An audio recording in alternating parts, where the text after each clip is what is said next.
Oke, selamat pagi kawan cerita. Jumpa lagi bersama kami di sini podcast Paskalibah, program asik siniar Kenali Perubahan. Pada saat ini kita akan membahas mengenai long form sensus penduduk 2020. Jadi pada saat ini kita sudah kedatangan tamu istimewa kita, ada Ibu Agustina Paripurnaningrum, statistisi ahli media dari BPS Kabupaten Simalungun. Selamat pagi Bu. Selamat pagi, Ri. Ini manggilnya ibu atau kakak aja nih? Kakak aja lah. Kakak aja ya, biar kelihatan lebih muda ya. Iya. Oke. Jadi sebelum lanjut, ada baiknya Kak Tina kami persilakan untuk memperkenalkan diri kepada kawan cerita. Karena kan masih baru pertama kali ini Kak ya, jadi narasumber di sini ya. Iya. Oke, silakan Kak. Oke, kawan cerita, ini saya Agustina Diana, PS ya. Walaupun PS ini sebenarnya bukan panjang sekali, tapi Paripurnaningrum sih memang panjang ya. Jadi saya di sini sebagai statistisi ahli media dari BPS Kabupaten Simalungun. Jadi kami coba untuk mengulik lah ya hasil dari long form SP 2020 yang sudah dirilis tanggal 30 Januari kemarin, dan kita juga di Sumatera Utara juga sudah melakukan sosialisasi hasil long form ini. Jadi kita mencoba untuk menguliknya di Paskalibah ini. Oke, ya sekedar informasi nih kawan cerita. Jadi Kak Tina ini, panggilan akrabnya Kak Tina ya. Kak Tina ini sebelum dia jadi statistisi media di Kabupaten Simalungun, dulu dia pernah bertugas di BPS Provinsi Sumatera Utara, dan kebetulan yang membidangi tentang sensus penduduk 2020 sampai ke long form sensus penduduk 2020. Jadi untuk tema bahasan kita kali ini, kakak ini adalah orang yang tepat gitu untuk memberikan informasi pada kita tentang LF atau long form sensus penduduk 2020. Oke Kak, jadi kita langsung mulai aja nih ke pertanyaan pertamanya. Ini kan sering kita dengar nih, sensus penduduk 2020 sama ada lagi dia long form sensus penduduk 2020. Nah, sebenarnya apa itu Kak long form sensus penduduk 2020 dan perbedaannya dengan sensus penduduk 2020 itu apa dia? Baik ya, saya jelasin ya. Jadi sebenarnya sensus penduduk itu kan dilakukan BPS setiap 10 tahun sekali. Jadi yang untuk 2020 ini kita melakukannya dengan dua tahap. Sebenarnya yang lain juga 2 tahap ya, dan ini juga dilakukan dengan 2 tahap. Tahap pertama untuk sensus penduduk ini yaitu yang dilakukan di tahun 2020, yaitu sering disebut short form. Short form ini maksudnya dengan kuesioner yang singkat gitu ya, sensus penduduk dengan kuesioner yang singkat. Ini dilakukan dengan sensus. Jadi semuanya didata, seluruh penduduk di Indonesia dan juga seluruh rumah tangga di Indonesia gitu ya. Dengan pertanyaan hanya sangat sedikit. Jadi ada sekitar 22 pertanyaan di short form ini. Kemudian tahap kedua itulah yang dinamakan long form, sensus penduduk long form. Long form, jadi banyak sekali pertanyaannya ya. Jadi ada sekitar 84 pertanyaan. Ini pendataannya tidak dilakukan dengan sensus tapi dengan survei. Jadi ada sekitar 221.632 responden yang tersebar di 13.852 blok sensus di Sumatera Utara. Itulah yang namanya long form. Kalau kawan-kawan mungkin bisa mungkin sering ya dilihat itu namanya sensus penduduk lanjutan. Jadi sensus penduduk itu ada 2 tahap. Tahap pertama short form, kemudian tahap kedua long form. Itu mungkin biar kawan-kawan juga tahu. Oke ya. Jadi itu Kak pelaksanaannya berarti dia berdekatan ya tahunnya ya?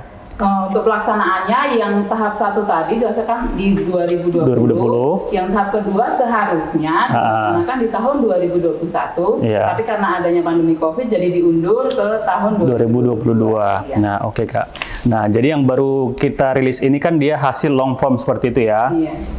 Nah, kalau secara khususnya gitu Kak, tujuan dari dilakukannya long form sensus penduduk 2020 ini apa gitu?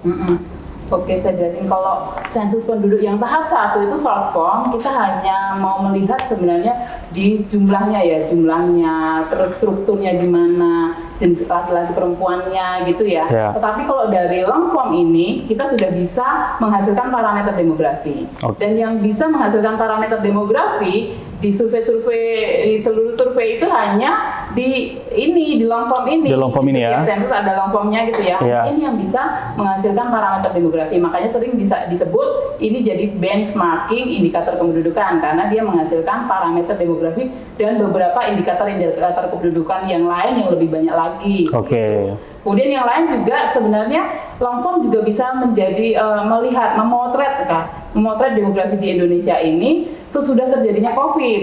Okay. Apalagi COVID ini 2 kali ya, sampai 2 gelombang ya, 2021 ada COVID, 2022 juga ada COVID gitu ya. Kita mau melihat memotret gimana sih keadaan demografi sesudah adanya COVID yang gelombang kedua. Itu hasil dari long form ini. Okay. Kemudian long form ini juga bisa menjadi evaluasi capaian pembangunan di bidang kependudukan, di SDGs dan juga RPJMN. Di SDGs itu sebenarnya ada targetnya, yaitu target ketiga, yaitu kesehatan yang baik dan kesejahteraan. Di situ ada target 3-2-nya itu untuk mengurangi kematian bayi dan juga balita. Jadi dari hasil long form nanti akan menghasilkan angka IMR dan under 5 mortality rate atau angka kematian balita untuk menjadi indikator pada target 3-2 ini yang mengurangi bayi dan balita.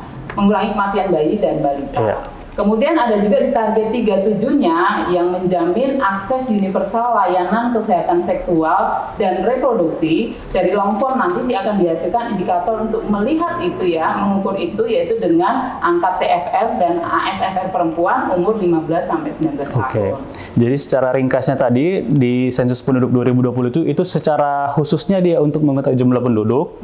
Kemudian lanjutannya tadi yang di LFSP 2020 itu untuk melihat semua indikator-indikator kependudukan, gitu ya. Nah, jadi data long form ini sangat berguna khususnya untuk di bidang kependudukan seperti itu, Kak ya? Iya, benar. Oke. Pertanyaan selanjutnya nih, Kak. Kan tadi Kakak jelasin ada terkait target RPJMN, SDG segala macam gitu. Nah, indikator-indikator apa aja gitu di bidang kependudukan yang dihasilkan dari long form sensus penduduk ini? Nah, indikatornya sebenarnya banyak sekali ya. Ada fertilitasnya, ada mortalitasnya, ada migrasi, kemudian komuter, kemudian ada juga ketenagakerjaan dilihat di sini. Oh, bisa juga ya? Bisa juga. Kemudian disabilitasnya juga dilihat, kemudian juga pendidikan. Oke, coba kita bahas satu-satu nih, Kak ya. Tadi kan yang pertama ada fertilitas gitu ya. Nah, coba nih dijelaskan, mungkin kawan cerita juga masih jarang dengar nih yang tentang arti kata fertilitas. Coba Kakak jelaskan itu fertilitas itu apa dan indikator fertilitas apa saja yang dihasilkan dari LF ini. Fertilitas itu maksudnya angka kelahiran. Kelahiran, oke. Hanya itu. Terus kita akan mengukur angka kelahiran itu di suatu wilayah gimana caranya kan gitu ya. Nah, kita harus menghasilkan indikator-indikator untuk bisa melihat angka kelahiran di suatu wilayah itu. Salah satunya yang dikeluarkan oleh long form ini adalah angka CBR. Angka CBR atau crude birth rate, angka kelahiran kasar kalau di Indonesia kan.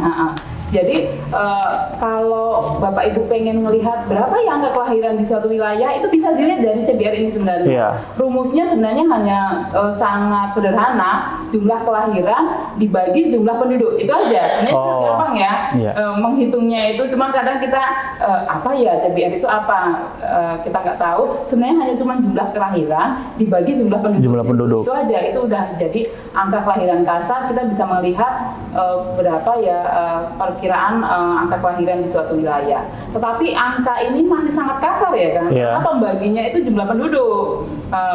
Harusnya kan kalau kayak gini kesannya harapan untuk yang melahirkan itu sama gitu ya, laki-laki, perempuan, anak-anak, dewasa itu hampir sama gitu ya untuk probabilitas melahirkannya kan, itu sangat kasar.